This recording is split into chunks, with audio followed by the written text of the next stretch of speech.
സിജോ റോക്കിയുടെ അടിവാങ്ങി പുറത്തു പോയപ്പോൾ തൊട്ട് പ്രേക്ഷകരിൽ ഭൂരിഭാഗവും സിജോയുടെ തിരിച്ചുവരവിനുള്ള ഒരു കാത്തിരിപ്പിലായിരുന്നു. എല്ലാവരുടെയും പ്രതീക്ഷ സിജോ ഒരു ഗെയിം ചേഞ്ചർ ആകും, വളരെ ഡള്ളായി പോയിക്കൊണ്ടിരിക്കുന്ന ബിഗ് ബോസിന് ഒരു ഉണർവ് നൽകാനായിട്ട് സിജോയ്ക്ക് സാധിക്കും എന്നാണ്. പക്ഷെ അത്തരത്തിലുള്ള ഒരു മാറ്റം കൊണ്ടുവരാനായിട്ട് സിജോയ്ക്ക് സാധിച്ചിട്ടില്ല. എങ്കിലും സിജോ എന്ന കണ്ടസ്റ്റന്റിനെ പുറത്തുള്ള മിക്കവരും ഒരു ഹോപ്പോട് കൂടിയാണ് നോക്കിക്കാണുന്നത്. നാളെ ചേഞ്ച് ആവും, മറ്റന്നാൾ ചേഞ്ച് ആകും, അങ്ങനെയുള്ള രീതിയിൽ.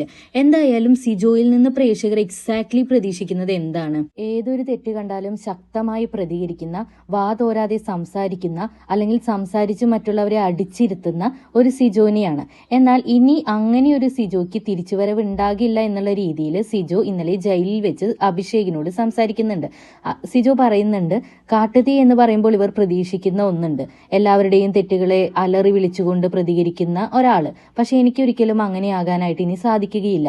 അങ്ങനെ ഞാൻ സംസാരിച്ചു കഴിഞ്ഞാൽ ഒബ്വിയസ്ലി എൻ്റെ വായ വേദന എടുക്കും, അതെൻ്റെ ഹെൽത്തിനെ ബാധിക്കും. അതുകൊണ്ട് തന്നെ എനിക്ക് അത്തരത്തിലുള്ളൊരു സിജോ ആയിട്ട് മാറാനായിട്ട് ഇനി സാധിക്കില്ല. ചുരുക്കി പറഞ്ഞാൽ സിജോനെ അടിച്ചു എന്ന പേരിൽ റോക്കി പുറത്തായപ്പോൾ ആ പണ്ടത്തെ സിജോനെ കൂടി കൊണ്ടുപോയി എന്നുള്ള ഒരു കൺക്ലൂഷനിൽ നമ്മൾ എത്തേണ്ടി വരും.